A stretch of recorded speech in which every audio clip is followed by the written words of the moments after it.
Sao thao đam nục tục lăng đam tì đam đam nọc sọc tai poi pin đam ca su poi pin phi sip mo poi pin đam sao tun đam mo soi kong mi tun đam mo soi king কিমান সুন্দৰ spirit আমাৰ ভাষাটো এতিয়া আজি চাহ দিলেহি আপোনালোকৰ আগত তেখেতে ক'ব লাগিছিলে যদি হলহলীয়া হ'লে না আহোম আমাৰ ভাষাটো তেতিয়াহ'লে মানচাও নামনিং পো কিনচুপ চাপনি খাব হ'ল খক কপি খক এতিয়াতো আমাৰ তেনেকৈ কয় নহয় জানো ভাত খাবলৈ হ'লেও এখেতে মোক ক'ব লাগিছিলে বোৱাৰী যদি দেউতা বা বুজাও মা আহক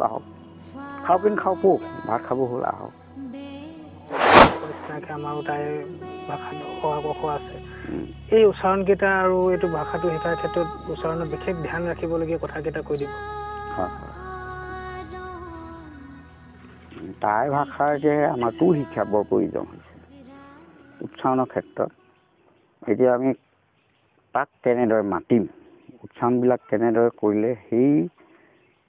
আহোম ভাষাটো সুন্দৰকৈ আমি ক'ব পাৰিম বা লিখিব পাৰিম পঢ়িব পাৰিম এতিয়া এই টোল শিক্ষাত কা কি কে কাই কো কাও কাম কাও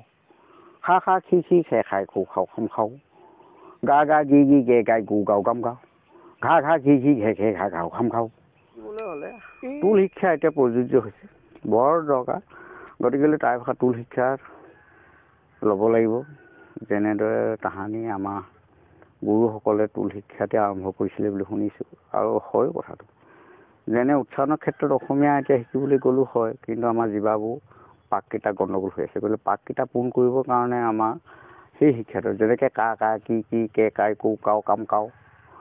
খা খি খে খাই খো খাও গাম গাও ঘা ঘি ঘে ঘাই ঘূ ঘাও খাম খাও ৰা ৰি ৰে ৰাই ৰু ৰাও ৰাম ৰাও তেনেদৰে জিভা পাকটো ঘূৰাবৰ কাৰণে আমি টোল শিক্ষা ল'ব লাগিব সেই ব্যৱস্থাটো অতি শীঘ্ৰে কৰিব লাগে গাঁৱে ভূঞে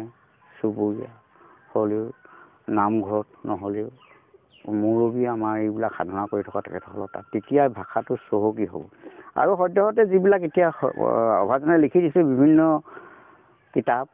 আৰু সেইবিলাক মই উচ্চাৰণবিলাক এতিয়া দিছোঁ নাম পূজা মন্ত্ৰখিনি বা স্তুতিখিনি চাউকাও থাও দাম নুক টুক ৰাং দাম তিৰেন দাম নক চক তাই পই পিন দাম কাচু পই পিন ফি চিপ মই পই পিন দাম চাউটুন দাম মোৰ চৈ কমি তুন দাম মোৰ চৈ কিমান সুন্দৰ স্পিৰিট আমাৰ ভাষাটো গ'লগীয়া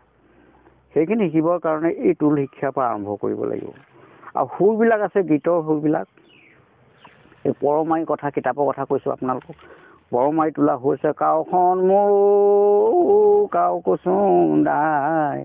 কাও পাই জোতাম খন কমা টেনা চাও কাহু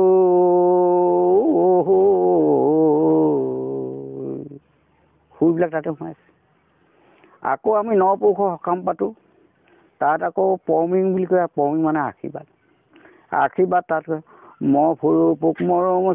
উচিং বা টাংলাই খাও বাকীখিনি খাওঁ ম ফুৰু পোক মৰো উচিং বা টাংলাই খাও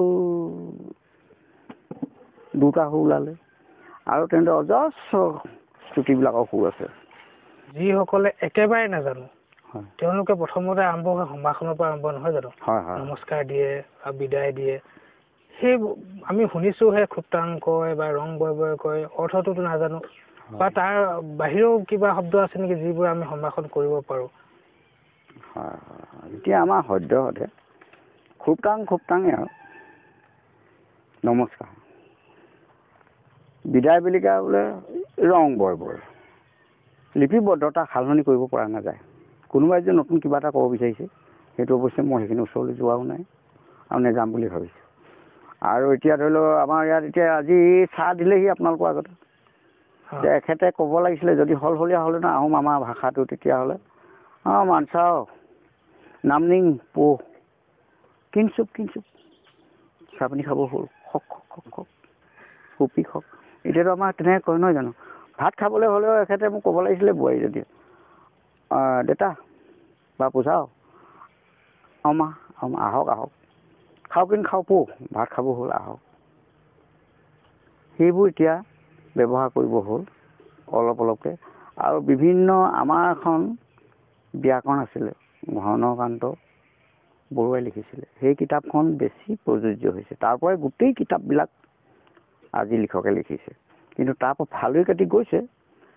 বহুত ফালৈ কাটি গৈছে, আৰু সেইখিনি জেগালৈ আহিব লাগিব। ব্যাকৰণ এখনেই বুলি ভাবোঁ, ধাৰাটো একেটাই হ'ব, জিৰকা এডালেই, আৰু বেলেগ আকাৰডাল জিৰকা কেতিয়াও হ'ব নোৱাৰে। এতিয়া আকাৰডাল জিৰকা দেখিবলৈ পাইছোঁ, নকৰাই ভাল।